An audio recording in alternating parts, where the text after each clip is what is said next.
So ako po si Alfred Kaalib, BEd 3, Class 1 at ngayon po ay magbabasa kami ng isang alamat at kasama po natin si Carl Joseph Sicanao, 8 years old at grade 2 Cosmos. grade 2. So ang babasahin po naming alamat ay ang alamat ng pinya.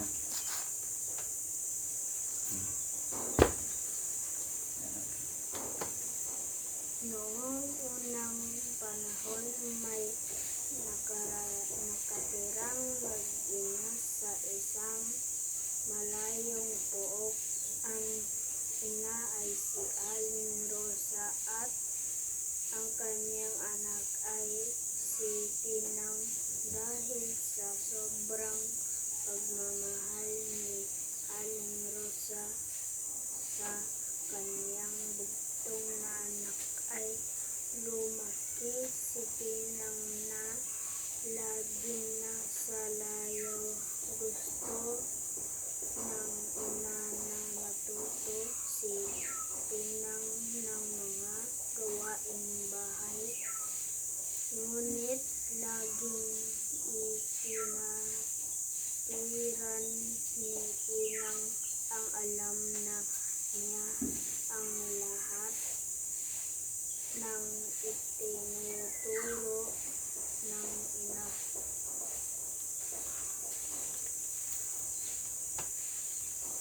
Isang araw nagkasakit si Aling Rosa. Hindi na makabangon at makagawa ng mga gawaing bahay.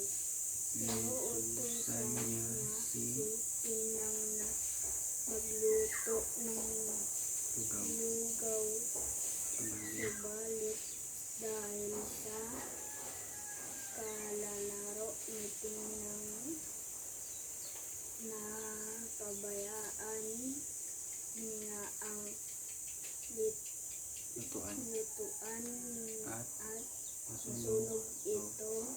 Naging masama ang pakiramdam ni Aling Rosa dahil sa nangyari, ngunit mapasensya na lang siya dahil nakapagsilbi naman sa kanyang anak kahit paano. Dahil sa tagal nagsasakit ni Aling Rosa, napilitan si Tinang na gumawa ng gawaing bahay sa kanilang tahanan, ngunit dahil sa katigasan ng kanyang ulo, hindi siya magaling sa mga gawaing bahay at lagi nagtatanong sa kanyang ina kung saan makikita ang gamit na iinis ang kanyang na si Aling Rosa. Sa kalituhan ng kanyang anak at sinabi na sana'y magkaroon siya ng maraming mata upang makita niya ang lahat ng bagay. Isang araw, umalis si Tinang upang hanapin ang nawawalang sandok. Kinabukasan, hindi na siya nakabalik. Si Tinang at nag-alala ang kanyang ina. Hinanap niya ang kanyang anak sa buong lugar, ngunit hindi na ito makita.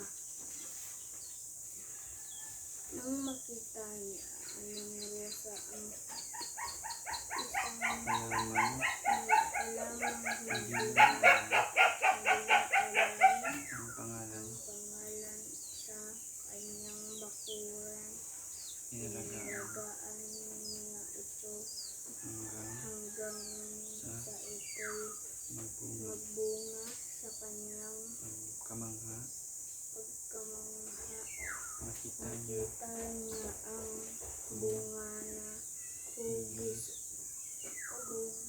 ng ulo ng ng tao na napapalibutan, napapalibutan ng maraming maraming mata at maalala, naalala niya ang huli niyang sinabi nasabi kay kay Inang at napagtanto napagtanto niya na ang halamang ito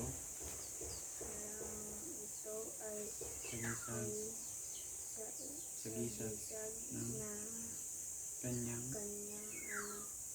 tinawag niya itong Inang at sa na palipat-lipat palipat-lipat na pagbigkas bigkas ng mga tao o naging pinya ang ang pangalan ng pangalan ng bunga. wakas. Wakas.